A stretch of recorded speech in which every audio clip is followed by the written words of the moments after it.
La SVPA assure une permanence pour les urgences 24 heures sur 24 et 7 jours sur 7 au refuge de Sainte-Catherine. Cette permanence est particulièrement sollicitée durant les périodes du printemps et de l'été où elle reçoit des centaines d'animaux de la faune blessés. Que pouvez-vous faire concrètement lorsque vous trouvez un animal blessé? La SVPA fait le tour de la question pour vous.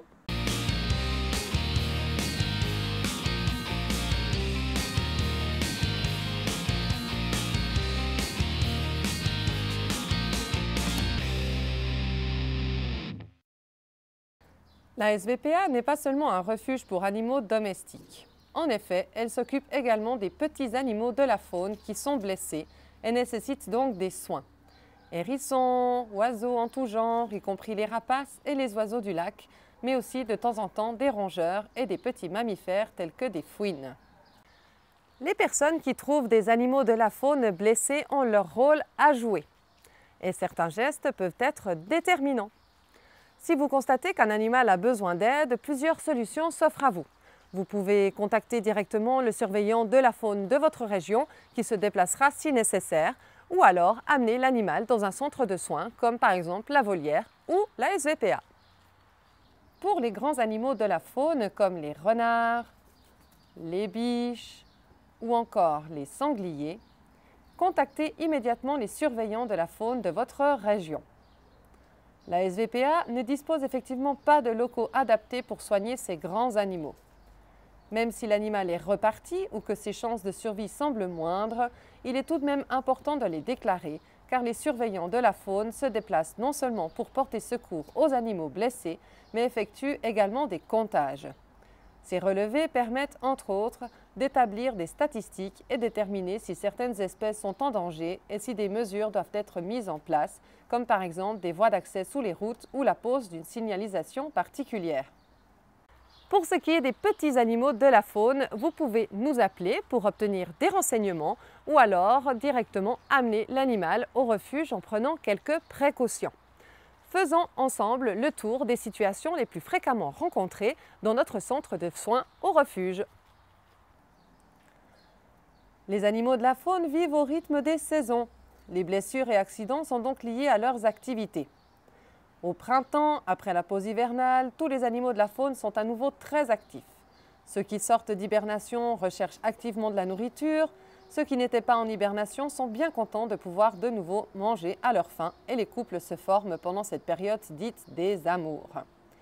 Le printemps est donc un moment particulièrement dangereux pour les animaux car ils parcourent parfois plusieurs kilomètres pour trouver leur bonheur. Les blessures à cette période sont donc très souvent liées à des accidents de la route, comme c'est majoritairement le cas pour les hérissons, ou à des attaques entre mâles lors de la période de reproduction, comme chez les cygnes par exemple. Certains hérissons, n'ayant pas très bien passé l'hiver, se retrouvent pleins de parasites et sont donc très affaiblis. À la fin du printemps et durant tout l'été, ce sont les nouveau-nés et leurs parents qui sont les plus touchés. Des oisillons tombent des nids, des petits se retrouvent orphelins et sans nourriture suite au décès de leur mère, qui s'en est allée à prendre des risques pour trouver de la nourriture ou les protéger de prédateurs. Tondeuses ou autres outils de jardin font également de nombreuses victimes chez les hérissons. En automne, ce sont les jeunes du printemps qui partent à l'aventure et ne sont pas encore au fait de tous les dangers, mais aussi les naissances tardives. Car oui, certainement liées au changement climatique, nos automnes sont doux et nous assistons de plus en plus à des naissances tardives, notamment chez les hérissons. Ces bébés d'automne n'ont de ce fait pas assez de temps pour grandir et se constituer une réserve pour l'hiver. Malgré les efforts des viticulteurs, il nous arrive encore de recevoir des oiseaux ou des hérissons blessés aux pattes ou carrément emmêlés totalement dans les filets de vigne. Posons quelques questions à ce sujet à la doctoresse Bretto. Bonjour doctoresse Bretto. Bonjour. Vous êtes vétérinaire spécialisée dans les soins des animaux de la faune et en particulier des oiseaux. Alors quels sont les animaux que l'on reçoit le plus souvent ici à la SVPA qui nécessitent des soins? Alors au niveau des oiseaux, les plus fréquents sont les oiseaux des jardins, comme les merles, les mésanges, les moineaux. On reçoit aussi des rapaces, comme le faucon cresserelle ou la buse variable. Et certains oiseaux aquatiques aussi, comme les cygnes tuberculés ou les canards colverts. Et au niveau des mammifères, qu'est-ce qu'on reçoit ici à la SVPA? Alors les mammifères les plus fréquents sont les hérissons, qu'on reçoit très régulièrement ici. Quelles sont les blessures les plus courantes chez ces animaux de la faune qui arrivent ici blessés à la SVPA? Alors concernant les hérissons, les blessures, c'est souvent des plaies ou des blessures traumatiques liées aux tondeuses à gazon ou aux fils de débroussailleuse. Il y a aussi les accidents de la route qui sont très fréquents pour ces animaux. Et après, avec les oiseaux, on a donc des chocs qui peuvent être liés aux véhicules ou aux baies vitrées. On a aussi souvent des prédations par les chats qui causent des plaies importantes souvent chez ces oiseaux. Et aussi certains jeunes oisillons qui nous arrivent tombés du nid. Et donc, si une personne découvre un animal qui est blessé, qu'est-ce qu'elle peut faire en fait pour les aider? Alors déjà, la première chose à faire avant d'intervenir, c'est de se poser la question si vraiment l'animal nécessite une intervention. Dans bien des cas, par exemple chez les jeunes oiseaux, c'est des oiseaux qui sont sortis de leur nid et c'est un phénomène tout à fait normal. Et donc il ne faut pas intervenir et laisser les parents s'occuper d'eux si l'oiseau n'est pas blessé et en bonne santé.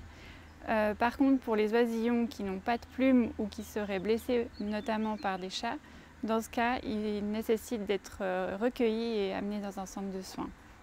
Donc vraiment, le premier conseil avant d'intervenir, c'est déjà d'appeler un centre de soins pour savoir si oui ou non la situation est normale. Et enfin, après, apporter l'intervention si nécessaire pour ces animaux.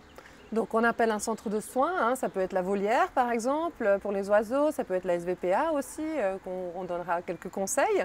Et si la personne doit intervenir, alors qu'est-ce qu'on va généralement lui proposer de faire? Parce qu'il faut le transporter en fait cet animal.